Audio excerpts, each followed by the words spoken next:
നമസ്കാരം സാർ. നമസ്കാരം സാർ, ഇപ്പോൾ കാനഡ നേരിടുന്നത് വളരെ വലിയ പ്രതിസന്ധിയാണ്. അതായത് ഖാലിസ്ഥാൻ അനുകൂല സംഘടനകൾക്ക് പിന്തുണ നൽകുന്ന ജഗ്മീത് സിംഗ് ട്രൂഡോ സർക്കാരിനുള്ള പിന്തുണ പിൻവലിച്ചിരിക്കുകയാണ്. എന്തായാലും ഇത് കാനഡയെ സംബന്ധിച്ചിടത്തോളം ഈ ഒരു പൊതു തെരഞ്ഞെടുപ്പിനെ നേരിടാൻ പോകുന്ന സമയത്ത് ഇത്തരത്തിലൊരു പിന്തുണ പിൻവലിച്ചത് വളരെ തിരിച്ചടി തന്നെയാണ് കാനഡയെ സംബന്ധിച്ച് നേരിടാൻ പോകുന്നത്. എന്താണ് സാർ ഇനി കാനഡയിൽ സംഭവിക്കാൻ പോകുന്നത്?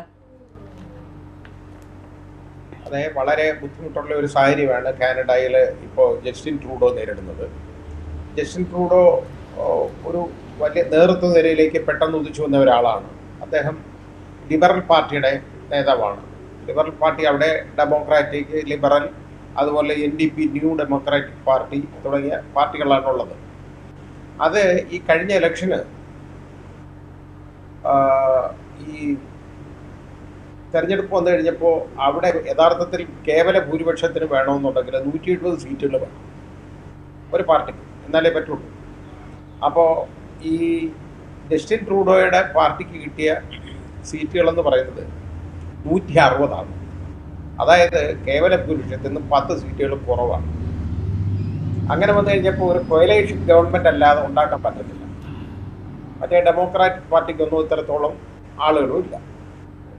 അപ്പോൾ അവിടെ ഡെമോക്രാറ്റിക് പാർട്ടി രണ്ടാമത് വന്നു. മൂന്നാമത് വന്ന പാർട്ടി എന്ന് പറയുന്നത് ഈ ന്യൂ ഡെമോക്രാറ്റിക് പാർട്ടി എന്ന് പറയുന്ന NDP എന്ന് പറയുന്ന പാർട്ടിയാണ്. NDP എന്ന് പറയുന്ന പാർട്ടിയിൽ അതിൽ ഉള്ള ആളുകളെന്ന് പറയുന്നത് നമ്മൾ നോക്കേണ്ടത് കൂടുതലും സിഖ് വംശജരാണ്. അതായത് ഒരു സിഖ് വംശജരെന്ന് പറയുന്നത് ധാരാളം ആളുകളുണ്ട് അവിടെ കാനഡയിൽ. വളരെ നല്ലൊരു കാനഡയിലെ ജനസംഖ്യയിൽ നല്ലൊരു ഭാഗമാണത്, അത് സംശയമൊന്നുമില്ലാത്ത കാര്യമാണ്.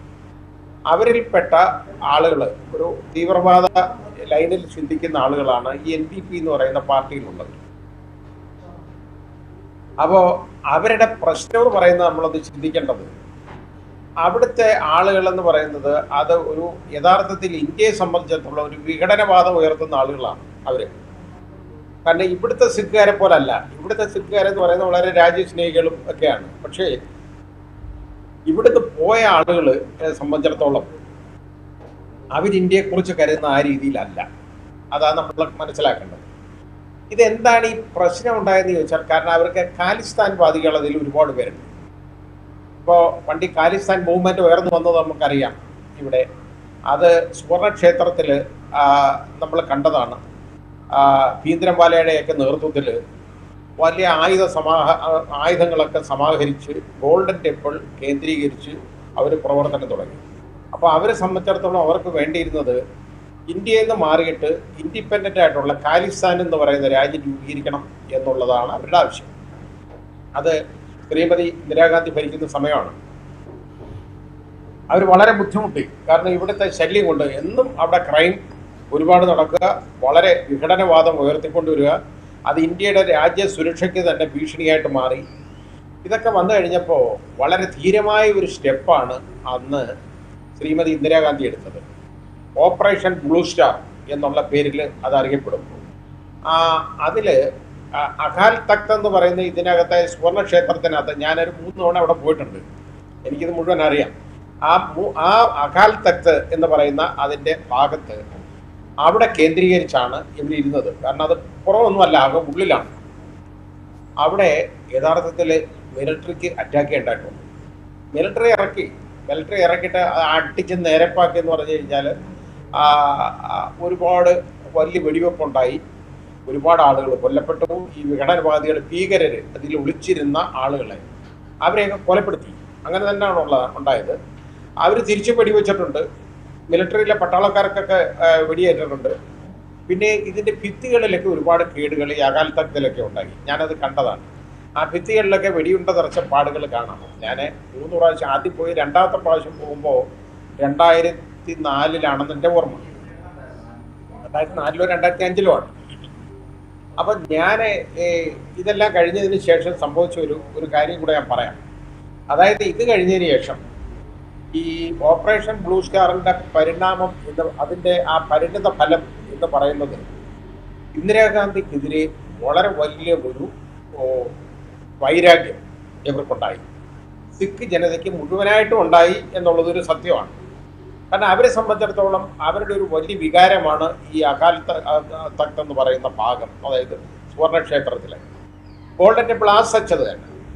അപ്പോൾ ഈ ഗോൾഡൻ ടെമ്പിള് നമ്മൾ അപ്പോൾ അതിൻ്റെ പരിണിത ഫലമായിട്ടാണ് അവസാനം ഇതിൽ കുറച്ച്, അതായത് സിഖുകാർ ഇത്രയും വൈരാഗ്യം ഉണ്ടായെന്ന് അറിഞ്ഞിട്ട് പോലും, വിരോധമുണ്ടെന്ന് ഇന്റലിജൻസ് റിപ്പോർട്ട് ഉണ്ടായിരുന്നിട്ട് പോലും ഇന്ദിരാഗാന്ധി അവരുടെ സെക്യൂരിറ്റി വിങ്ങിൽ നിന്ന് ഈ സിഖുകാരെ ഒഴിവാക്കാൻ സംഭവിച്ചില്ല. അത് അവരുടെ രാഷ്ട്രീയ ബോധം കൊണ്ടാണ്. അവരുടെ ആ സെക്യുലറിസം അവർ കാത്തു സൂക്ഷിച്ചു എന്നുള്ളതാണ്. അവരെ അതിൽ നിന്ന് ഒഴിവാക്കാനായിട്ട്, ആ കമ്മ്യൂണിറ്റി ഒഴിവാക്കാൻ അവർ ശ്രമിച്ചില്ല. പക്ഷേ അതിൻ്റെ പുറകിൽ വലിയ കളികൾ നടന്നു. അവസാനം അവിടെ സത്വന്ത് സിംഗും ബിയാൻ സിംഗും ഒക്കെ ഉൾപ്പെട്ട ആളുകൾ, ഈ ഇതിൽ ഉള്ള ആളുകൾ തന്നെ, ഇന്ദിരാഗാന്ധിയുടെ സെക്യൂരിറ്റി ജീവനക്കാർ തന്നെ അവരെ വെടിവെച്ചു കൊല്ലുകയാണ്. ഇന്ത്യൻ പ്രധാനമന്ത്രിയെ വെടിവെച്ചു കൊന്നവരാണ് ഇവരെ അവസാനം പിടികൂടി. ബിയാൻ സിംഗും സത്വന്ത് സിംഗിനും ഒക്കെ ഇവരെയൊക്കെ വിചാരണ നടത്തിയിട്ട് ഇന്ത്യൻ കോടതി അവരെ വധശിക്ഷയ്ക്ക് ശിക്ഷിച്ചു. ടാഡ കോടതി, ടാഡയായിരുന്നെന്ന് ടാഡ കോടതിയാണ് ശിക്ഷിച്ചത്. അതിൻ്റെ വേണ്ടി ഹൈക്കോടതിയിൽ അപ്പീൽ തള്ളി. സുപ്രീം കോടതി അപ്പീൽ അവരുടെ വീണ്ടും തള്ളി, വധശിക്ഷ ശരിവെച്ചു.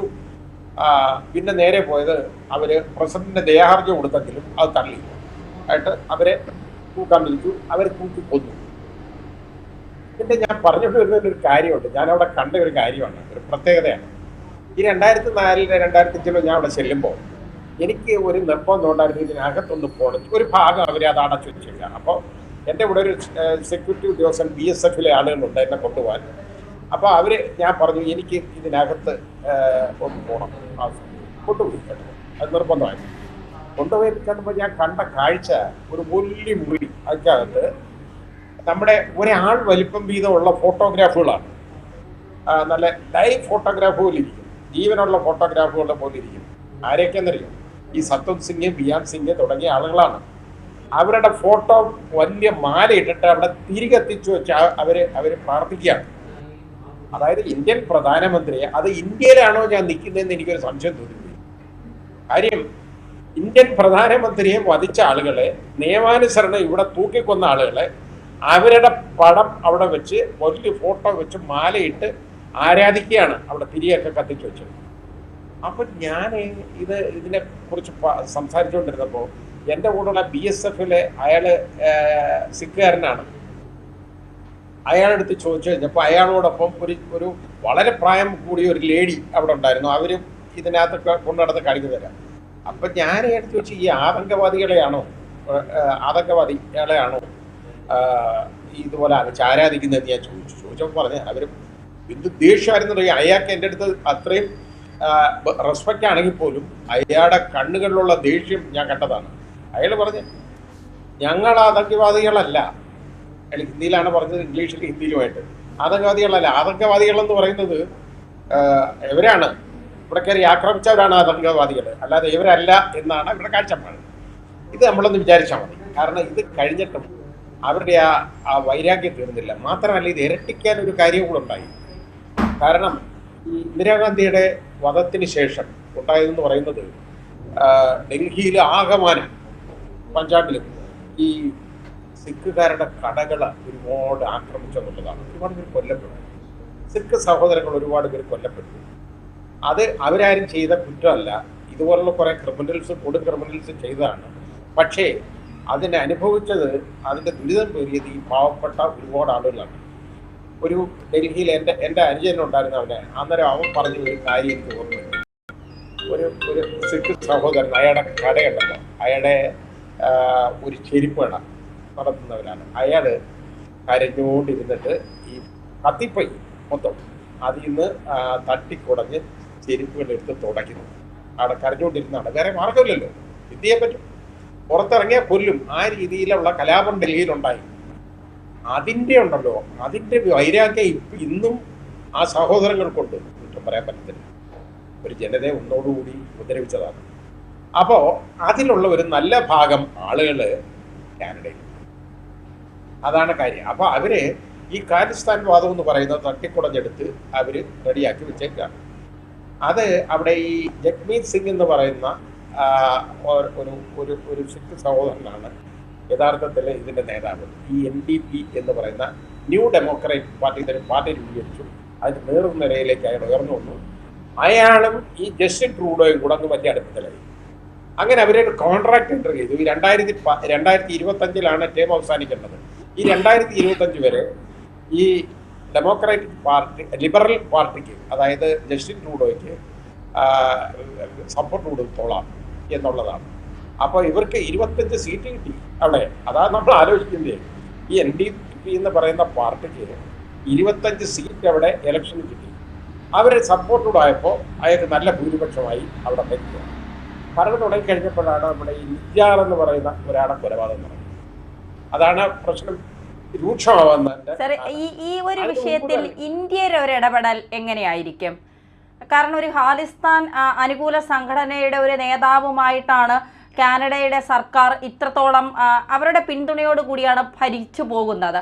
സ്വാഭാവികമായിട്ടും ഇന്ത്യക്ക് ആ രാജ്യത്തോട് വലിയ അടുപ്പം ഉണ്ടാവാൻ സാധ്യത കുറവാണ്. പക്ഷേ ഈ പിന്തുണ പിൻവലിച്ച ഒരു സാഹചര്യത്തിൽ എങ്ങനെയായിരിക്കും ഇന്ത്യയുടെ ഒരു നിലപാട്? അതാ പറഞ്ഞുകൊണ്ട് നിജാറിന്റെ വധം വന്നു കഴിഞ്ഞപ്പോൾ ട്രൂഡോ ഒരു ആരോപണം നടത്തി. യഥാർത്ഥത്തിൽ ട്രൂഡോ കഴിയും മുമ്പേ ആരോപണം ഉയർത്തിയത് ഈ ജഗ്മീത് സിംഗ് ആണ്. ആരോപണം ഉയർത്തിയത് ഇന്ത്യയാണ് കാനഡയുടെ പരമാധികാരത്തെ ചവിട്ടിമെതിച്ചുകൊണ്ട് നിജാറിനെ കൊലപ്പെടുത്തിയത് എന്നുള്ള ഒരു കിംവദന്തിയായി. അതിന് തെളിവൊന്നും വലുതായിട്ടൊന്നുമില്ല. പക്ഷേ അവർ ആ പറച്ചിലെടുത്തേക്കുന്നത് ഇന്ത്യ നിഷേധിച്ചു. പക്ഷെ പറഞ്ഞുകൊണ്ട് കാര്യമില്ല. എന്നാലും അവരുടെ വിശ്വാസം ഇന്ത്യയാണ് ഈ കൊലപാതകത്തിന് പിന്നിൽ. അങ്ങനെ വന്നു കഴിഞ്ഞപ്പോൾ ജസ്റ്റിൻ ട്രൂഡോ അത് ഏറ്റെടുത്തിട്ട് ട്രൂഡോ അതിന് വലിയ പ്രശ്നം ഇന്ത്യക്കെതിരെ ഉണ്ടായി. ഇന്ത്യക്കെതിരെ വലിയ പ്രൊപ്പഗൻഡ അങ്ങ് അടിച്ച് ഇറക്കി. അപ്പോൾ ഇതെല്ലാം കഴിഞ്ഞതിന് ശേഷം ഇപ്പോൾ എന്തെന്നറിയോ, ഇപ്പോൾ അതെല്ലാം വളരെ ഒരു കുഴപ്പമില്ലാതെ ഇന്ത്യ വിരുദ്ധരായിട്ട് തന്നെ അവരങ്ങോട്ട് ഇരുന്നു. അതൊക്കെ അതിനു വേണ്ടിയുള്ള സപ്പോർട്ടുകളൊക്കെ ഉണ്ട്. അപ്പോൾ കാനഡയിലും ഇന്ത്യയിലും ഒക്കെ ആണെങ്കിലും ഇതിനെയൊക്കെ ഈ സിഖുകാരെ ഒരുപാട് പേര് അവരെ വളർത്തുന്നുണ്ട്. അത് സംശയമൊന്നുമില്ല. കാരണം ഇന്ത്യയെ ഒന്ന് വരുതിക്ക് നിർത്താനായിട്ട് ഒരു ഉപകരണമായിട്ട് ഇവരെ ഉപയോഗിക്കുക എന്നുള്ളതല്ലാതെ അവർക്ക് ഇവരോടുള്ള സ്നേഹം കൊണ്ടൊന്നും അല്ല. കാനഡയിൽ വളരെ ബുദ്ധിമുട്ടാണ് ഇപ്പോൾ ജീവിതം. ആ രീതിയിലേക്ക് മാറിയിട്ടുണ്ട് കേട്ടോ. കാരണം അവിടെ ഈ ട്രൂഡോയ്ക്കെതിരെ വളരെ വലിയ ഒരു ആളുകൾ തിരിഞ്ഞിട്ടുണ്ട് ട്രൂഡോയ്ക്കെതിരെ. അങ്ങനെ വന്നു കഴിഞ്ഞപ്പോൾ അയാൾക്കെതിരെയുള്ള അലിഗേഷൻസ് ഒക്കെ ഉയർത്തിക്കൊണ്ട് ഈ NDP-ക്കാർ അവരുടെ പിന്തുണ പിൻവലിച്ചു കഴിഞ്ഞാൽ ഇയാൾ അന്നേരം പറഞ്ഞു വീഴും. അതിനകത്ത് സംശയമൊന്നുമില്ല. ആ രീതിയിലാണ് ഇപ്പോൾ ഉള്ളത്. ഇപ്പോൾ ഹീസ് നോവെയർ ട്രൂഡോ. അതാണ് പ്രശ്നം. അപ്പോൾ ജസ്റ്റിൻ ട്രൂഡോ ഇത് ഇങ്ങനെ ആ ഗവൺമെൻറ് മറിഞ്ഞു വീഴാൻ പോകുന്നു. ഇനി അവിടെ ഇലക്ഷൻ വന്നു കഴിഞ്ഞാലും അയാൾക്ക് വലിയ രക്ഷയൊന്നും ഉണ്ടെന്ന് നമുക്ക് പറയാൻ പറ്റത്തില്ല. ആ രീതിയിലാണ്. കാരണം പബ്ലിക് ഒപ്പീനിയൻ അതേപോലെ ഇടിഞ്ഞു പോയി. അങ്ങനെ ഉള്ളപ്പോൾ അവിടെ ഡെമോക്രാറ്റ്സ് വീണ്ടും കയറി വരാനുള്ള സാഹചര്യമാണ് ഉരുത്തിരിഞ്ഞു വരുന്നത്. അവർ ആണെന്നുണ്ടെങ്കിൽ യഥാർത്ഥത്തിൽ ഇന്ത്യയുമായിട്ട് നല്ല ഒരു റാപ്പോർട്ട് ബന്ധത്തിലും ഉള്ള ആളുകളുമാണ്. അപ്പോൾ ഇപ്പോഴും ഇന്ത്യയുമായിട്ടുള്ള ബന്ധം എന്ന് പറയുന്നത് വളരെ വഷളാണ്, ബുദ്ധിമുട്ടാണ്. ഇന്ത്യക്കാർക്ക് അവിടെ പ്രശ്നമൊന്നുമില്ല എങ്കിലും ഇന്ത്യ ഗവൺമെൻറ്റിനോട് അവർക്ക് താല്പര്യം. ആ രീതിയിലാണ് ഇപ്പോൾ പോയിക്കൊണ്ടിരിക്കുന്നത്. ആ റിലേഷൻഷിപ്പ് തന്നെ നഷ്ടപ്പെടുത്തി കഴിഞ്ഞിട്ടുണ്ടോ. കൂടെ ഒരു ഹാർഡ് കോർ ആയിട്ടുള്ള ഒരാളാണ്, ആ രീതി ചിന്തിക്കുന്ന ആളാണ്. അതുകൊണ്ടാണല്ലോ ഈ NDP-യുമായിട്ട് തന്നെ സഖ്യത്തിൽ ഏർപ്പെടാൻ പറ്റിയത്, ഇല്ലെങ്കിൽ ഇല്ലല്ലോ. അപ്പോൾ എന്തായാലും അവർ പിന്തുണ പിൻവലിച്ചതോടുകൂടി ആ ഗവൺമെൻറ്റിന് നിലനിൽക്കില്ല എന്നുള്ളത് വളരെ പരിങ്ങലിലാണ് പ്രശ്നം. മാത്രമല്ല പബ്ലിക് ഒപ്പീനിയൻ വളരെ എതിരാണ് ട്രൂഡോയ്ക്ക്. അപ്പോൾ എനിക്ക് തോന്നുന്നു ട്രൂഡോയുടെ ഒരു കാലത്തിൻ്റെ ഒരു അന്ത്യമായിട്ട് മാറാം എന്നുള്ളതാണ് തോന്നുന്നത്. കാരണം ഇനിയൊന്നും അടുത്ത ഇലക്ഷനൊന്നും അയാൾ പച്ച പിടിച്ച് വരും എന്ന് നമുക്ക് കരുതാനാകും. വളരെ നന്ദി സർ. ചാനലിലേക്ക് എത്താൻ ABC മലയാളം സബ്സ്ക്രൈബ് ചെയ്യുക, ബെൽ ബട്ടണും അമർത്തുക.